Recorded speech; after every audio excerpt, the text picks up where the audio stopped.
Seconds. Hi, this is Ron Hawkins from Lowest of the Low. You're listening to Heard It on the X. Hi, folks. Welcome back to Heard It on the X, the East Coast premier music talk show. Happy holidays to everyone.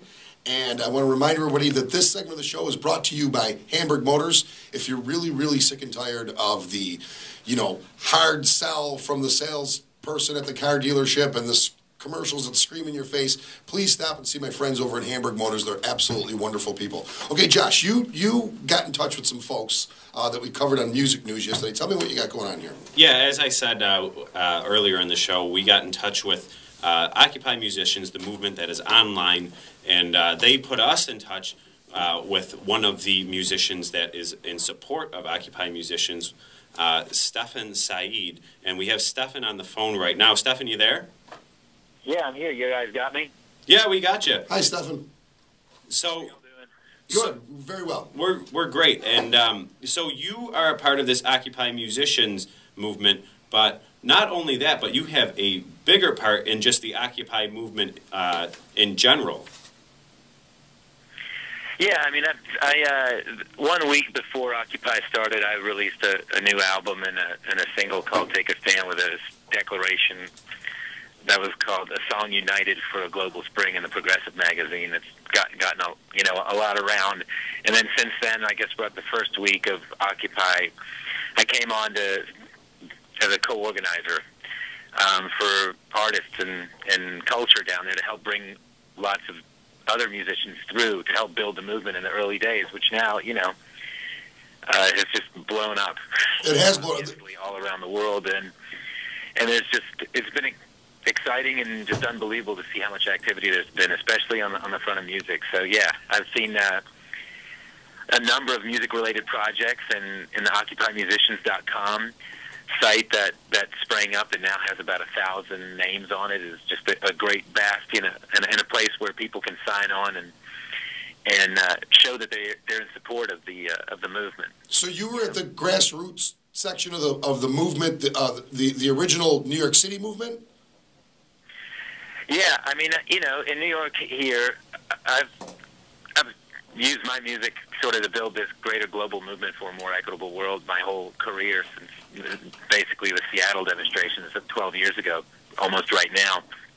And so, there's a number of us worldwide who've been working and building this, but this greater momentum and this zeitgeist that's really just kind of taken over.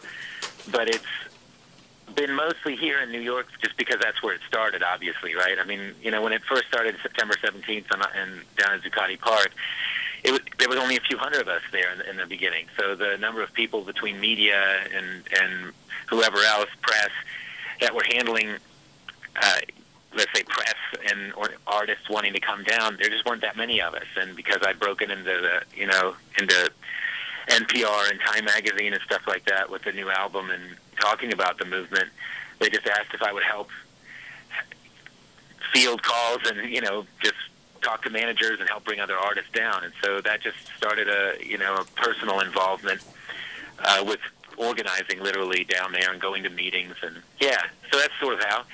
And obviously over the course of not even a few weeks, it had spread to all across the country. And we're not, and I'm not, nobody's running the movement, right? It's autonomous and democratic. We have democratic consensus-based sort of meetings downtown on Wall Street in a public space that we get to use, at least for the New York movement. And decisions are made to, how to best help it grow, and specific in my regard through arts and culture and music. So, yeah, pretty amazing. Let me ask you this: with a lot of the movement being systematically removed from cities, what is the next step for the movement? Has it been planned out yet, or is there a plan in place? What is the next step? I mean, the plans are getting made by all kinds of people all across the country, independently of each other and also together. I mean, there are listservs that anybody could get on that connect, like inter-Occupy lists. There's a number of different ones, so I'm not going to list them here, but if you go to any one of the major sites like Occupy Together or the nycga.net listserv, anybody can tap into them, and so lots of plans are being made. Sure. I think that, if they hold on to their spaces or they don't, it doesn't impact the movement necessarily positively or negatively. I mean, I think that that the space and the statement was really necessary in the beginning. Right now, can the movement survive without the physical spaces?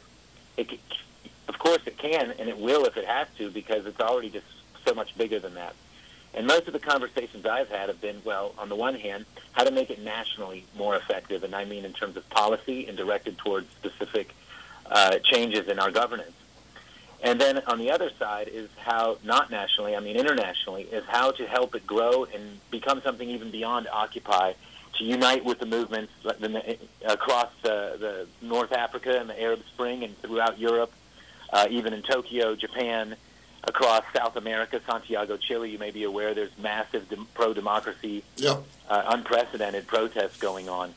And there's a lot of conversation and also listservs and regular weekly calls that are taking place to figure out how we can meld all of these movements into a greater international movement for a more equitable society. And that's awesome and heavy, as you can imagine, right? It's incredible, and I want you to know I support the movement. I think the movement was needed, and whether or not there is a physical occupation of a park or somewhere, I believe the movement, the roots are planted and the tree is growing, and it's something that's so desperately needed in this country and around the world. I'm with you 100%.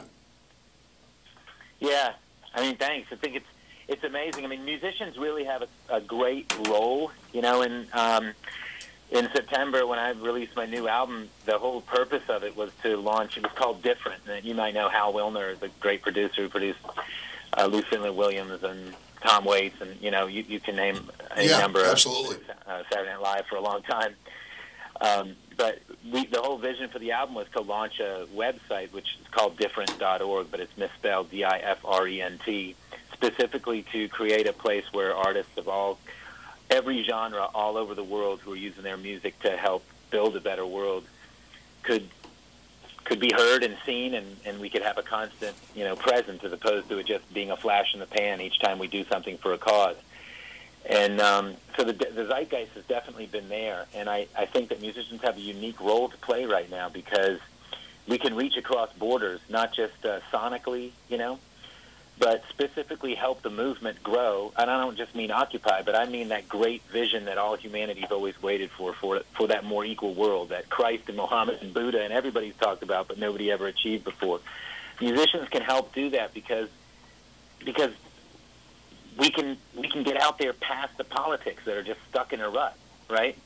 We can sing something that can speak to Republicans and Democrats and anarchists and socialists and Arabs and Jews and That's true. In a way that maybe the newspapers can't quite grasp yet, And that's an amazing role for us to be in right now. So that's my biggest hope. Yeah, and that's a role that you've really sort of strived to achieve your entire career. And you really sort of took the next question out of my mouth, as you were saying, you mentioned earlier, even if there's not a physical occupation, that the movement will continue and it'll find its ways. And one of the ways that you continue your own movement and your own message is through your music. And you've done that your entire career, from, the first album to this album. And it's, in your writing, it's in your message, it's in the music videos, and it's just great to see someone with such passion and, such drive, with such an incredible message. Oh, well, thanks. It's, like anybody, I was lucky to have some amazing mentors, I was lucky to be mentored both when I first came to New York City in the late 90s, just before his death, by Allen Ginsberg, the poet, and then just after Allen died, Pete Seeger, and both of them were so central to the movement that they were involved in, both the beat movement and the anti-war movement in the 60s and the folk revival and civil rights movement on Pete's part. And, they really helped me to see the much bigger position, much bigger picture, and how to always refer to what other people were doing and how to truly build a movement as opposed to just making it about oneself, right? And I saw that was something that was missing in our generation. Everybody would be like, oh, hey, here's what I'm doing for social change, and here's what I'm doing. And that's beautiful, But movements are made when people start to say, hey, look, let's all get together and do this together, you know? Look what, you know, Lupe Fiasco is doing. It's awesome. Look what Tom Morello is doing. It's awesome. Look what so-and-so, but, you know, and let's all get together and say that we're part of a whole generation that's doing this. We've got to take a short commercial break. Can you stay with us for one more segment? Yeah, sure. All right, perfect. Going to take a small break. Join us on the other side. More Heard It on the X, folks. Stick around. Dick Barley from the band